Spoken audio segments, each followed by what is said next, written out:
We're going to just dive in. We're going to discuss framing your training journey over the course of the year, number one. Number two, how to frame into your training, ensuring that you've got an arc of long-term success over the season, because I don't want you to build a great quarter of training. I want you to build an entire 2025 of training and be motivated and excited at the end of this year for 2026. So we're going to talk about long-term success and how to ramp back into your training. And then third, we're going to get really granular. We're going to talk about setting up a training module and a training block, as well as how to structure a week, particularly in a time-starved format that most of you listeners are living in, okay? So this is a little bit of a how-to manual today, and it's going to serve as your building blocks of success. I think that I have to pause here and just do a little bit of a disclaimer, because what we're actually doing over the course of this episode is radically narrowing perspective, because all I'm going to focus on in today's education is the training. And you know that that's not really something I like to do at Purple Patch. I always keep a broader perspective. It's a big part of our coaching, where we go well beyond swim, bike, run, strength.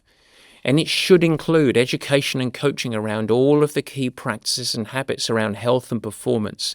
And we constantly tie it to the journey of life and longevity and quality and health, and showing up in all aspects of your life are important to you.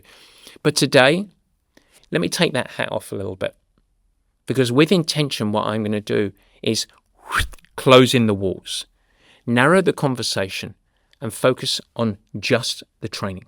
That's it, very specifically. So I'm going to hone it. And to serve you today, what I'm going to do is make a few assumptions as well. Because what I'm going to try and do is tackle the middle of the bell curve. Try and target as many triathletes globally as I can. And I realize when I talk in today's show, there's going to be some of you listening that are outliers.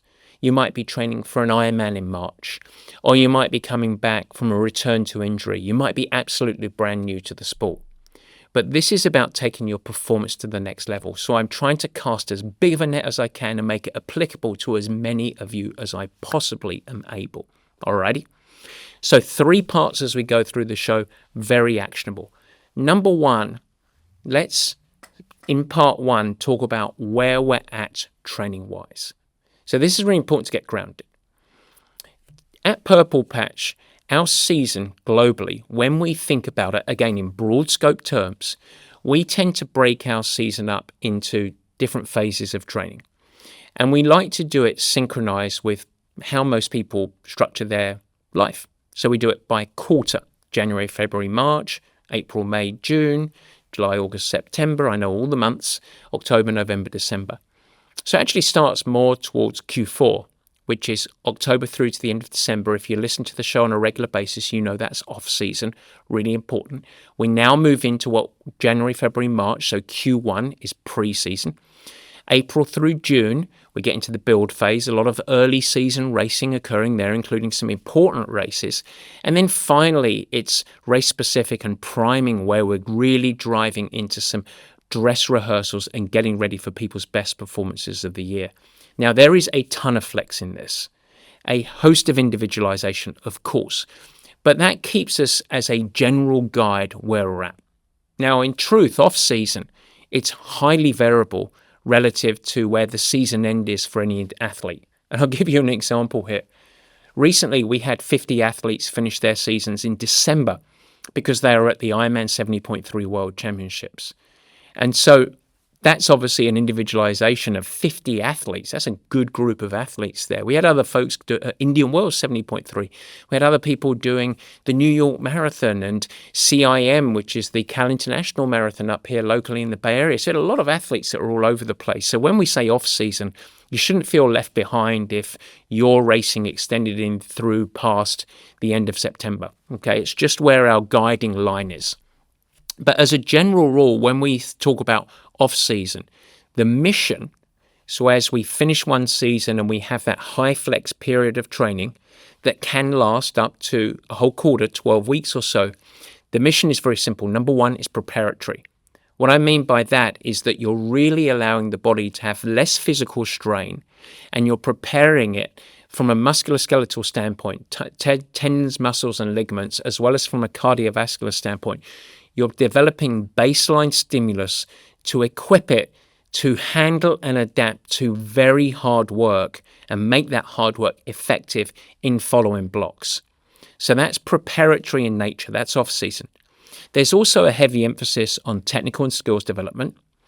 We like to have athletes focus on building foundational habits, maybe around sleep, hydration, eating habits, etc. And we look to leave a great amount of capacity. So we're going to actually drive a little bit less of a training load to give people scope to grow. Right? Another interesting feature that often catches some of our athletes by surprise is we drive the ceiling of performance a little bit. We do some very, very high intensity work, short periods of time where we're taking people close to max heart rate, raising the ceiling of their performance potential, which then when we build out the resilience for the endurance, it tends to help them operate at a higher level, keeping it very simple and accessible for you. Okay. Well, here we are now, as a general rule, knowing that you might be out of bounds on this a little bit. We're in pre-season. So Q1, January through the end of March. And in many ways, pre-season is an extension of off-season. The difference is that as we tend to roll through the weeks into the months, there is a increasing focus on developing foundational fitness. Alrighty?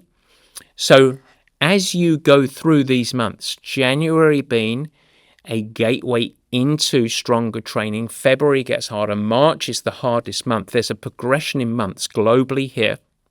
There's also an amplification in focus, in your commitment level through the preseason. So as you go through the months, January being the most accessible, turn up the heat a little bit in February. The toughest month comes in March. There is an increase in training load, progressive over the month, an increase in focus, and your associated commitment level really needs to ramp up in conjunction. And what's happening in the reverse, in the inverse of this, is that your high degree of flexibility and lower physical load that we associated with off-season, that starts to diffuse.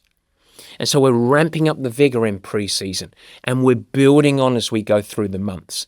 And by the end of Q1, most purple patch athletes are very fit, very strong, developed technically, have a robust foundation of really smart practices and habits associated, supported with their needs, etc., but are still really fresh, mentally and physically.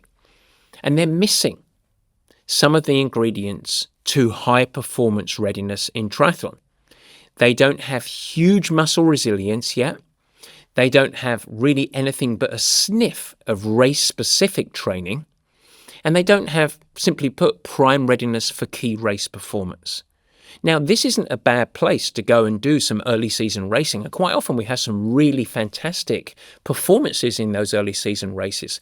But we're holding the reins a little bit. Because bigger resilience, foundational endurance, race specificity, prime readiness that we want to occur in the meat of the season, that emerges in the following phases. And so what that means for you is that you should emerge out of Q1 with plenty of room still to grow as an athlete, despite the fact that you've just gone through 3 months, 12 weeks or so of solid progression across various areas over the course of those weeks. So that's where we're at when it comes to pre-season. That's an important grounding when you think about this.